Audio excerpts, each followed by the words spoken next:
Bismillahirrahmanirrahiim. Salaamullaahi calaykum daawadayaal dhegeystayaal meel kastoo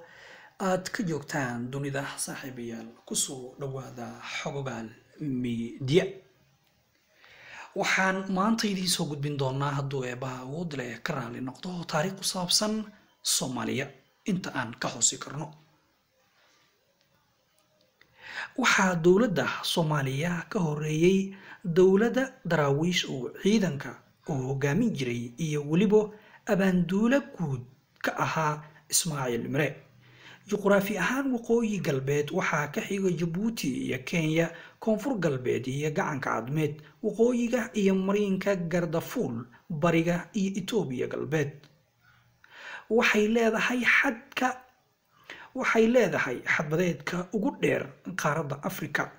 waxaa kala duwan xilliyo hore waxay ahayd Soomaaliya xilliyo hore waxay ahayd meelaha ugu muhiimsan ganacsiga caalamiga ah ee ka dhaxeeyo dowladihii hore ee caalamka. xilli ay ahaayeen badmareennada iyo ganacsatada Soomaaliya kuwa dhoofiya luubaanta iyo malmasha taasoo isku xiri jirtay dhammaan gaadiidka awrta ama geela. ganacsiga Soomaaliyeed waxay la wadaageen Soomaalida xiriir ganacsi. sida ay la tahay in badan oo taariikhyahanno ah iyo kuwa dhigo taariikhda waxay caddeeyeen Soomaaliya inay tahay meesha lagu tilmaami jiray bunti ee hore, taasoo lahayd xiriir wanaagsan faraaciyiintii Masar, gaar ahaan xilligii Fircoon. Saaxuruuc ee ka midka ahaa booradii Masar casrigii dowladii hore iyo boqortooyadii Xatiis ee ka midka ahaa boqortooyadii qoyskii Masar ee 8 iyo 10aad casrigii dowladda cusub. waxaa loo malaynayaa arrinkaasi dhismayaasha ahraamta iyo macbadyo iyo dhismayaal ee lagu dhisay garnayd iyo shilcad, taasoo loo malaynayay waqtigaas isla xilligaasna u dhigmo kuwo la mid ah dhismayaashii Masar. sidoo kale xilliyadii hore waxaa tartamayay dowlado kuwaasoo isku dayayay in ay xiriir la wadaagaan amaba xiriir la yeeshaan dadyow deganaa dhulka Soomaaliyeed sida jasiiradda Xaafuun, Raas Casayr, Malaw iyo Mareeg, iyo dariskooda boqortooyadii Sabi iyo Arishka, iyo boqortooyadii Aksam ee ku salaysnayd ganacsi, iyo qaybo ka mid ah boqorro ka jiray Hindiya, Giriiga iyo Roomaaniga. markii ay kasoo ifbaxday diinta Islaamka meelo ku beegan xeebaha Soomaaliya, badda cas waxaa soo qaateen ganacsatada iyo badmareennada Soomaaliyeed ee aadi jiray jasiiradda la moodo Carbeed diinta Islaamka, taasoo ka dhalatay macaamiil ay la lahaayeen carabta muslimka ah. hijrooyinkii ay sameeyeen dad asxaabada ka mid ahaa meelo badan oo dunida muslimka ah qarniyadii hore ee diinta Islaamka faafiyey ayaa waxay sahashay in ay Soomaalidu qaataan diinta Islaamka si nabadaysan. macaamilna Soomaalidu ay baryahaas dadka ahaayeen. waxaa ka dhismay dhulka Soomaaliyeed dowlad iyo magaalooyin islaami ah. magaalooyinkaas ayaa kala ah Muqdisho, Baraawe, Mareeg iyo Marko, taasoo ahayd qaybo ka mid ah ilbaxnimada Soomaalida. waxaa loo yaqiinay magaalada Muqdisho magaalada Islaamka. waxaa la joogay ganacsigii dahabka ee ku taal bariga Afrika qarniyo badan iyo casriye dhexe. boqortooyooyinkii Soomaaliyeed baa la wareegay wadooyinkii ganacsiga sida Ajuuraan, taasoo xukumaysay dhulka intii u dhaxaysay qarniyadii 12aad ilaa 17aad. dabaal taasoo aliftay hindisayaashii cilmiga dareeraha dhaqaaqa iyo dhismayaashii darbi difaac. sidoo kale salaadiintii cadal taasoo imaam axmed gurey